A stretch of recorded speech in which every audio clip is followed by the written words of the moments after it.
time for another round of Brandy. Candid conversations over cocktails about all things brand with your hosts, Reilly Newman and Scott Saunders, the brand developers behind Motif Brands.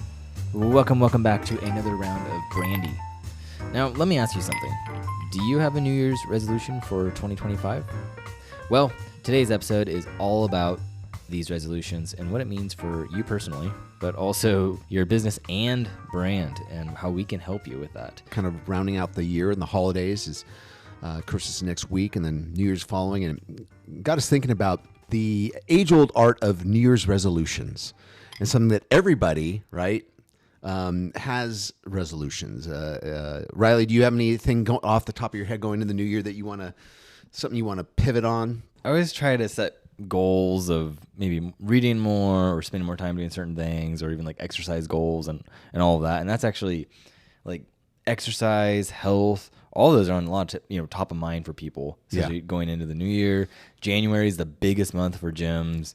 Gym memberships go through the roof. People are trying to change their lifestyle. They're trying Weight to Watchers always having their program on like sales. Yeah.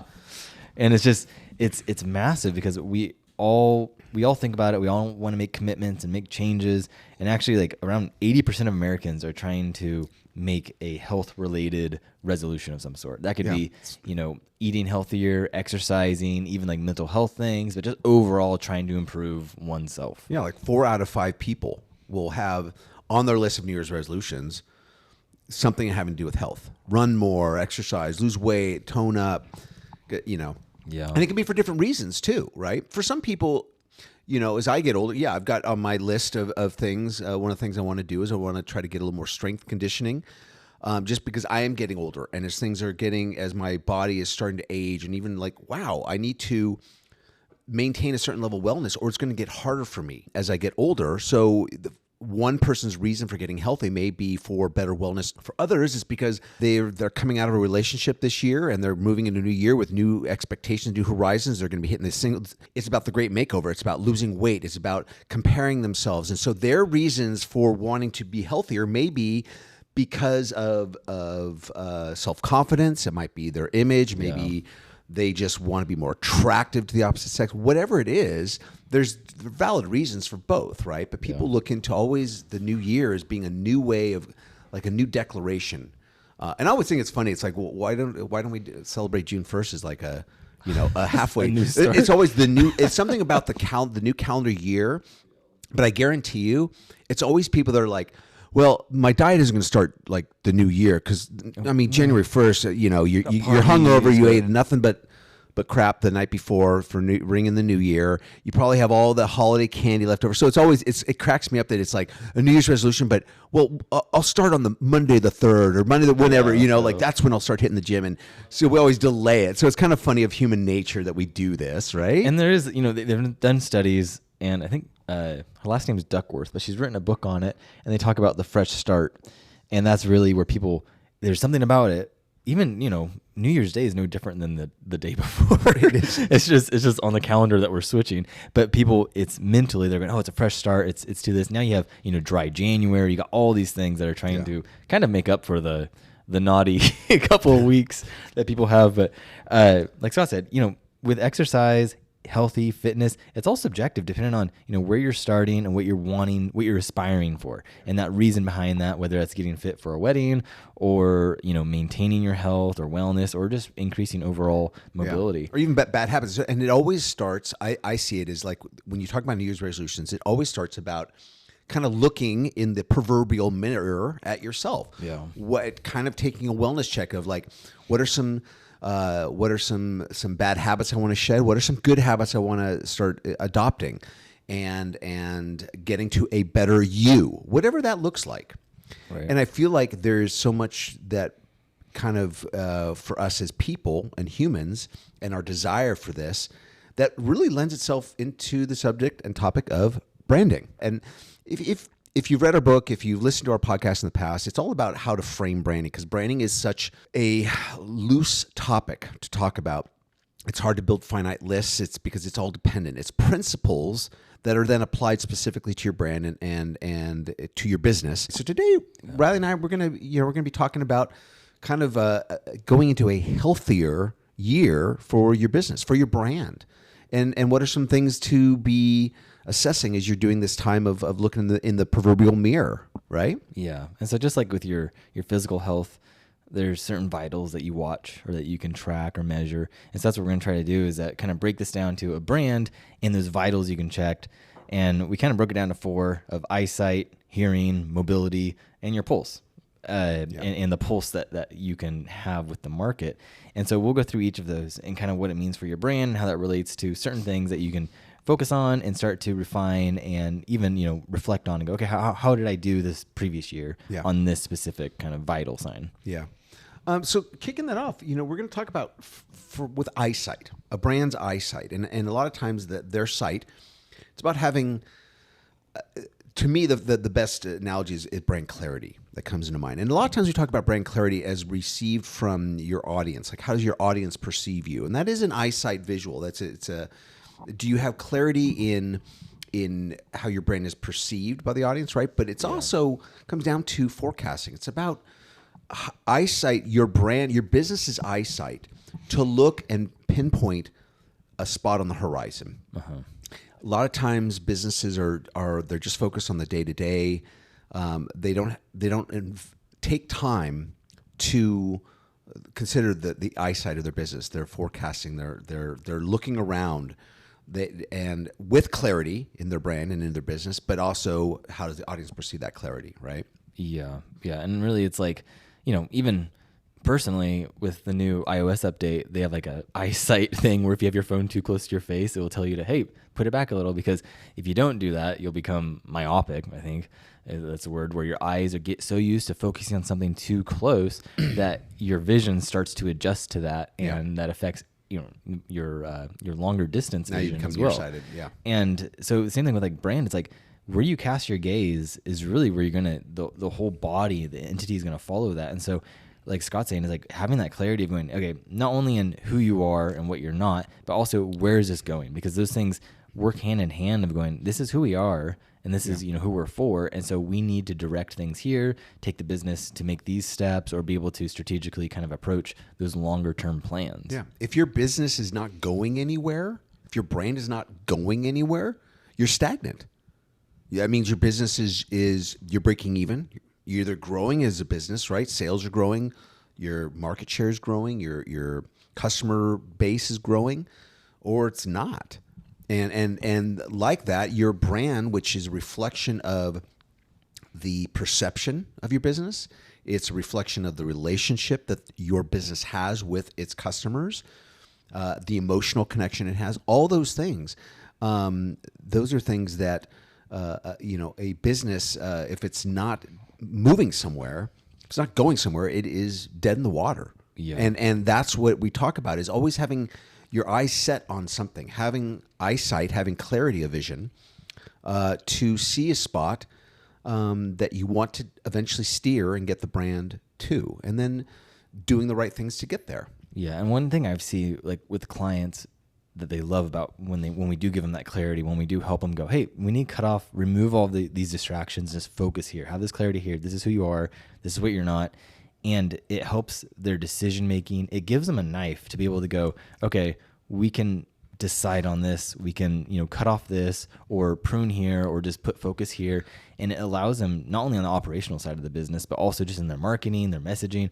They're able to then really have that laser focus because they have the clarity, and that gives them confidence. It gives everyone confidence. Right. And like we said before, I think it was the first episode where we talked about brand clarity. It's like it gives confidence to not only the team, the owner, and gives confidence to direction and decisions, but also gives confidence to your audience, where they go, hey, this brand means X or Y, and that's what I relate with, or I don't relate with that, and they'll move on to the next option. But those people who do connect with it and that really resonate, then it's that much more powerful, where they're able to really kind of commit themselves. Right. And every question that the business owner is making about their brand is done with the right lens. In other words, they're putting on their eyeglasses, whatever it is, their lens that's giving that clarity of vision. It's always used. And so when clients are going, well, what I was thinking about doing this, or I was thinking about maybe doing this, and the question is putting on that lens of your brand and where you're trying to go, right? making sure that's your filter, that's your sounding board, that's the frame that you're using to make some of your important business decisions that will impact your brand. Yeah. And time and time again, we see people where they'll have a vision, they'll have a goal, but then they lose sight of that, and they start making decisions that are solely based on the business and not necessarily the brand. Right. And that will impact the business. Yeah. And so on to the next kind of sense of these vital signs is hearing.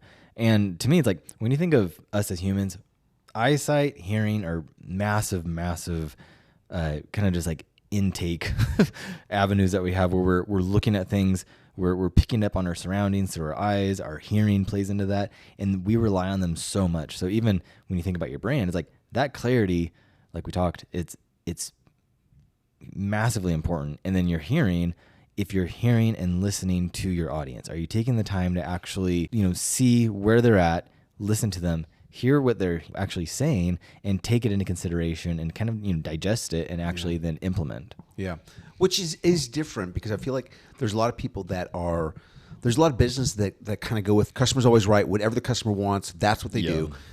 Businesses, especially small businesses, have a hard time saying no, so therefore they're trying to be everything to everyone, and that involves having to be okay with certain people coming in or engaging with the business and turning away because that wasn't a good fit for them. Again, you're listening to your audience, but you've got to also, going back to the eyesight, have that lens to determine what you're hearing from your audience is good for the brain or not. So it doesn't mean just hearing, having a suggestion box and anything that a customer puts in your suggestion box is what you do. That's not what we're talking about here, right? Yeah.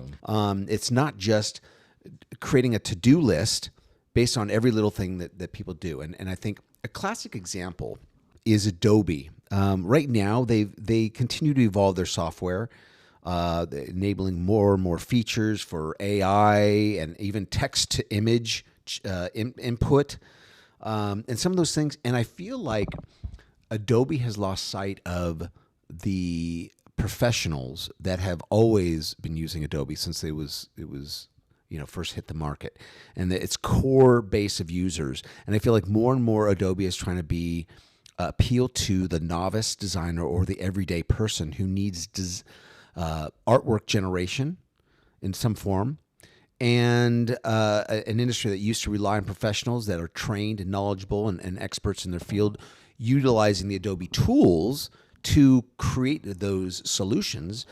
Adobe has now kind of changed their audience focus, and I feel like what they're doing is they're creating a lot of bloatware. That's not necessarily what the professional consumer of Adobe products wants or needs. Yeah, and like the technology is cool. Like that's always, I love technology. I love new things and where it goes. I think AI is fascinating, but it's like I just don't feel like they've been listening or hearing who their main core audience, and they've been trying to really capture this Canva audience and just kind of that mediocre tools to or anybody. entry. We'll make it super easy for you to do it. This is not the same. And that's great for a certain population, but what it's doing is it's creating a slew of just mediocre, flavorless, creative design out there. Yeah. From a brand perspective, it's like a hardware brand that lessens the quality of their tools, and then the contractors who love the brand, it's like, oh, now the quality's there, so now things are breaking, things aren't just, and they're not acting the same, they're not performing the same. Adding features, the tools that the pro contractors don't want. Exactly. And even now, it's like the Adobe brand is being associated with some of this very poor output that people are making with the AI, and just kind of just creating things for the sake of creating things. And it's the same output that I used to see with just Canva, when someone would be like, Reilly, can you look at this, or look at what I made?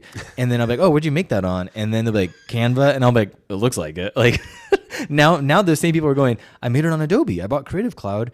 And now in my mind, or whoever, it's like now they're associating that poor output with that used to be a very elevated professional product. So that's one example. And I would even say Under Armour recently, they are trying to up their game because they've lost footing in the market. So is Nike and all of them. But Under Armour is trying to do this huge initiative of re-strategizing, pushing the whole underdog narrative, which that whole market does. Nike's been doing that. Adidas has been doing that. and they're trying to push this whole underdog narrative. And I'm like, it's so funny to me and almost so blind that, okay, that's an easy card up the sleeve. Some consultant probably came in and told them to do that. Oh, you need to focus on underdogs. It always works. It's like every sports movie we've ever seen is like that, from Chariots of Fire to The Rookie. It's like, it's always the underdog. And now they're going to be focusing on this when it's like, your audience isn't aspiring to be the underdog.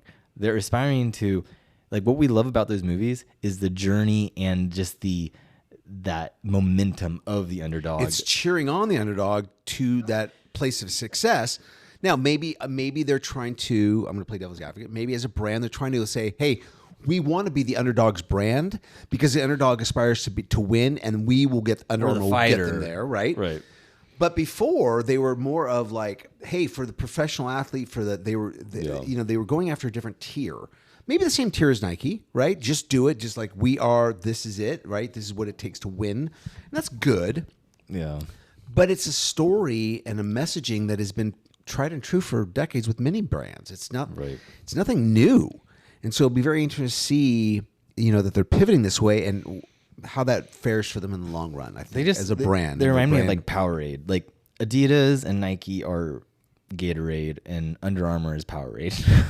Where it's not the OG. It's kind of just not the same in a lot of ways. But moving on. They're the second place brand. They're the third second place brand. Which, you look at, was that Hertz or one of the rental car company where they played the whole second, hey, we're not number one, but we're number two. That's why we put in the extra effort. So that narrative has been around. They did that like in the 80s, I think, and it was successful. But it's like, it's seriously, it could work, but it's also like a little cliche and par for the course.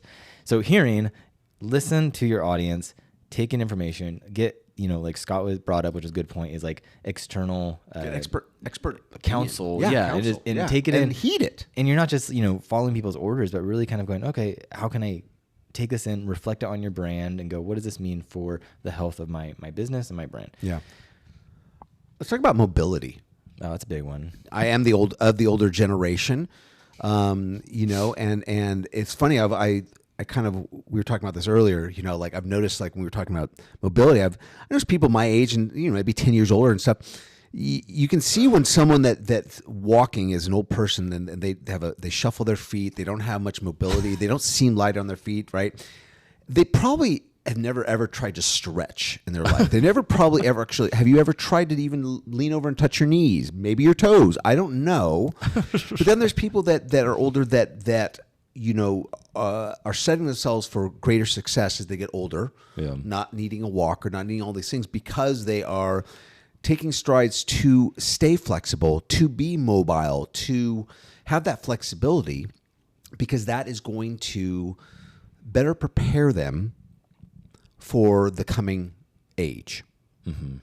And I think the same applies to branding, where a brand that stays flexible, that stays mobile, is one that is not grounded and grounding itself in rigidity, in tradition, in things that, my great-grandfather started this company and this is the way he's always done it, so we're not changing anything. Yeah. That kind of closed-minded, it's an attitude, and that kind of closed-mindedness, I think, prevents the business and the brand from being flexible. Mm-hmm. And being able to be agile and pivot when the market that they exist in is going to change, regardless of whether they like it or not. Yeah, and there won't be any evolution because just like with our bodies, it's like your muscles, if you don't use them, they break down. Things break down over time. That's just nature. That's entropy. Same thing with your business or brand. If you don't pay attention to it and you neglect it, it's going to get wild and going to really just degrade over time. So if you're not paying attention to those things, then you're not able to kind of give it stress, give it pressure, and push it. Yeah. And you're just kind of just comfortable, and you're just sitting there, and then rigor mortis sets in, and you just kind of start becoming very rigid. You're not adapting. You're not changing. You're not implementing new things or even just being creative. And there's no really evolution kind of ability from that. And so like an example that kind of came to mind when we were outlining this was really kind of like Starbucks recently, where the brand has just became so stagnant and lost its way in several different directions, but it's just like it's become like a ship that's just, there's no motor and it's just kind of drifting. and it's, again, like they've introduced a couple things here and there, trying to reach new markets, younger markets, but overall it's like they've lost their clarity. They're not listening to their audience. And then this mobility, they just haven't been pivoting. They haven't been like the Starbucks that really we've loved. They lost their way. Decade. I mean, I guarantee, like I go to Starbucks less for the coffee, but more for their coffee beans. A lot of them grind it. It could be like a really fine grind. We do a pour over at home. I kid you not. If I go into three out of 5 Starbucks that I might go into, grab a pound of coffee, buy it, and then have them grind it for me there, I'm always encountering a new young employee that then has to go and find someone to help show them how to use the grinder. And in my mind, I'm like, okay, things have evolved. Starbucks has become it's considered more of a fast food brand than a coffee brand, because now all the food options and their slew of non-even drinks that have no coffee in them at all. Yeah. And they've lost sight of the very function that they used to serve. The brand used to serve was as a coffee roaster, right? Maybe I'm not the main. I'm the random one of the week that comes in to buy a pound of coffee, and everyone else is there for their fraps, double fraps, caramel fraps, and the egg sandwich and the bites and the cake pops and all that other stuff, right? And I feel like it's almost like with mobility with them, it's funny because it's almost like they like strained themselves trying to become so convenient. And so, like, you can focus, and we've order, got all pick up, walk right up, get it. They're gonna start offering burgers and fries next thing you know, and you're gonna walk into a Starbucks and not smell the inundated smell of roasted coffee, which is what they've always been known for, and it's gonna smell more like a Wendy's or deep fryer, Taco Bell, But I think a great example that we see a lot of times is as we work with, particularly multi-generational small business, right, Reilly? We see there's a component or element that can hinder a small business. Yeah, it's great that you have a patriarch, that there is someone. If you're a small business owner, that this is something your father started, or a parent, right, mom or father, someone in your generation. It's something that you have inherited, a business that's carrying on the family name, and that's great. There's some wonderful multi-generational brands and companies out there that still know how to pivot. Yep. But one of the downsides of that is that even though you might be the acting choice, there's still that patriarch that is connected to the brand somehow. And if they have a closed-mindedness about the brand, a covetedness about the brand, something that is so granted emotionally endearing to them, right? It was grandfather's baby. Well, if grandfather's still alive and he has any say, any ounce of influence in anything that's going on with the business, even though it's not an official capacity, if he's closed-minded, that could be a deficit to your brand and giving you the mobility it will need to pivot as the industry changes, which inevitably industries do. We've seen a lot of brands where on paper it looks good, but there's still that old blood connected to the business that is resistant to change, resistance to new technologies, new way of doing things, and that can hurt the brand. Right. Yeah. And you're kind of either, like Scott said, either closed-minded, stuck in your ways, or just holding on to things too tight of how it used to be. When even you think of generational businesses, like generationally, things have changed massively in not only how advertising's done, how marketing's done, how all these, even just how regulation's done. It's like there's so many things that the newer generation's doing that, a generation that's 2 back might not actually understand fully. So it's being able to keep the business kind of that, keeping it the object that then you can look at, you can identify with, get different input, and be able to build this thing and push it further without having to go, no, this is how it's, right. It's like not having like sacred, like there's no sacred. Your brand should never have any sacred cows, I think is what we're getting at, is that idea that there's an untouchable with the business of the brand. Now, maybe that, again, there's no absolutes in branding.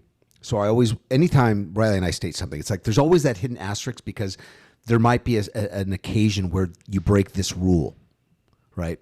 Yeah. But in general, and even more so now, you brought up multi-generational, right? I would even go to say that maybe in the 20th century, that was true. Decades of progress. We now live in a age where things can change. 2 years ago, things were probably different than they are now as far as how you do business. Yeah. And before that, it might have been 5 years before the next big change. With technology, everything is advancing so quickly that we're not necessarily talking. It could happen within your reign at the helm. Yeah. And that kind of leads nicely into the last kind of vital sign to check with your brand, and that's pulse. Yeah. And like Scott's saying, is like, even with technology alone, technology has devoured the world through and through, of everything from service businesses to product businesses. Technology is integrated everywhere. And so then AI is that next phase where AI is going to eat everything that's been really eaten by technology. And so really it's like all of this is advancing so much faster than we can really comprehend. And so as a business owner, as a marketer, how are you keeping the pulse on your market, and really not just your consumer, but on the industry side, on your sector, looking at where your, the trends of where the market's going, and also beyond that, looking at kind of auxiliary businesses, maybe related vendors, or someone who's completely in a different sector than you, and what you can learn from how they've changed, how they've adapted, how they've really integrated new technologies, or even just how the consumer trends are changing. And even, look at retail right now. Retail is having a hard time because things are advancing so fast, is that you have new technology trying to enter retail space. You have Walmart doing grocery and starting to eat up that business. So now the grocers are freaking out. They just don't know what to do about it. And you have all these dynamics because the markets are becoming so blended because technology has blurred lines. And, as a business, like, okay, how are you keeping the pulse on that? What is the pulse? Are you reading? Are you intaking, podcasts? Are you observing? Right. But a lot of business owners they're only focused on opening, work with the daily, tickets or the daily receipts, and then closing the shop at the end of the night. And that's it. And it's a pattern. And they get up the next morning, they go home, shut it off, do it again. And rightfully so, that a lot of people are in the position where that's all they have time for. But it's also, you have to make time. And that's exactly where it's like, how are you, like, you have to play offense. You can't just play, sit back and play defense, but it's like, no, you have to be aggressive and you have to play offense, because a brand that is playing offense, you're looking ahead, you're looking long term, and you're not just working in the business nonstop, but you're actually stepping out to work on the business and look at the bigger picture. It's like, even just in our industry alone, there's been massive changes with AI and just generative art and everything. It's like, there's a lot of changes where even this guy I know runs a group, and he had the highest year of agency owners trying to sell their businesses, of them inquiring, going, how do I get a valuation? How do I do these things? And it's a huge trend, but also you see this ripple through all the different markets. And so you go, okay, what are they doing over in this area? How about over here? How are they adapting and changing? And then how do you apply that to your brand? Yeah. You have to have a pulse. You have to be able to read what's ahead, or the status quo of what's going on. You're aware of new competitors, maybe local or an online presence that might be problematic in the coming year. What are they doing right that you're not doing? What are they doing wrong? What are the discrepancies? Where can you be distinct? Where you can be different? Where can you have greater value in what you're bringing than the other guy that's emerging on the market? These are things that you can't do when you're just nose to the grindstone on the daily tasks. But as we look into the new year and we look at it as a brand, and how can you get healthier?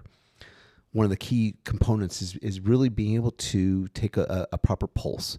And that's an internal process where you're looking, how is my eyesight? Am I able to forecast ahead? Or I feel like I'm only just looking at today and not tomorrow. Okay, then part of your pulse read is on yourself. But then also, like Reilly said, what is the pulse of your audience? Where are they doing? What are their buying habits? How are other things that affect your business emerging or transitioning or changing, that then will dictate change in the behavior of your audience, that would then dictate maybe how you do business with them? Yeah. And are you holding on to new things? Are you being proactive? Are you looking ahead? And hopefully as a brand, part of Pulse isn't just looking around and just mimicking. Right. Yeah. Pulse doesn't mean trends. Exactly. We've talked about comparison of brand. You don't want to be like everyone else. You want to stand out. So there's when you are taking a pulse, yes, part of that pulse is looking at your competitors. I'll be honest with you. But it's not because you want to then mirror their behavior, mirror their look, mirror their messaging, mirror everything else, right? But you're aware. good example is the founders of Basecamp, which they run very profitable businesses. They're not about raising money and doing all these things, but they launch a software program, and it's pay once, own it, because they looked at their market and saw everything was subscription, everything was this. And so even their marketing, they almost had to re-educate the crowd where it's like, yes, you pay $99 now and you own the software. And guess what? This is the way it used to be. Yeah, this is how software used to be that I had an opportunity to buy Photoshop, but then they went into this subscription base, which is fine. But I don't have an opportunity now as an Adobe user. We're going back to Adobe. Because I can. He's got a bone to pick. Because I have a bone to pick with Adobe. Is that, and granted, I've been using them since 1991. Yeah, so I am a long, old school, right? I've got a right to have a bone with Adobe. They should really like heed what I say. So, looking at these vital signs, eyesight, hearing, mobility, and pulse, you can, again, go through the episode again, listen to how we highlight these different areas. But as you'll see with the examples is that a lot of these are kind of intermingled. And really the eyesight, the clarity, not having clarity can affect how you're hearing your audience, how you're keeping pulse, how you're actually being able to evolve and adapt to your market, your mobility. So it's like, these are all, just like with anything with health, is like, it's holistic. It's all, they all kind of touch each other. If your knee starts hurting, soon enough, your hip's going to start hurting and your back's going to be misaligned. Your neck will hurt. And it's like, throw off the way you walk. And so when you look at your brand, it's like, one of these things could be thrown off the whole machine. And really it's having that kind of holistic approach to it and be able to go, okay, what is this? And really that mindset, it is strategic. You are looking at these going, whether it's the market, whether it's your audience, or just how you're hearing and how you're having clarity. It's like having that strategy and going, okay, how do I implement this? How do I go about this? And so it's a bit of a lot to reflect and do that. But I encourage you guys to just, sit down, take a day or two and just kind of write out questions and journal about it and kind of just start, I don't know, like pulling those thoughts out and getting them on paper and making yourself take the time to do it. Yeah, for sure.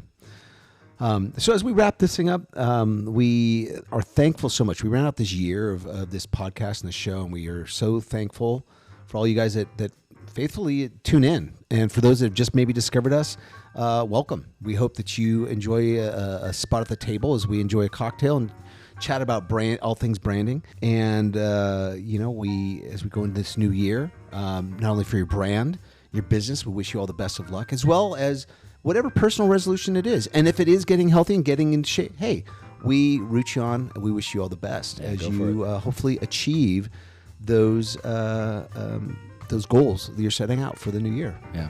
Here's to health. Yeah. See you soon and see you around the next year. Cheers. Cheers.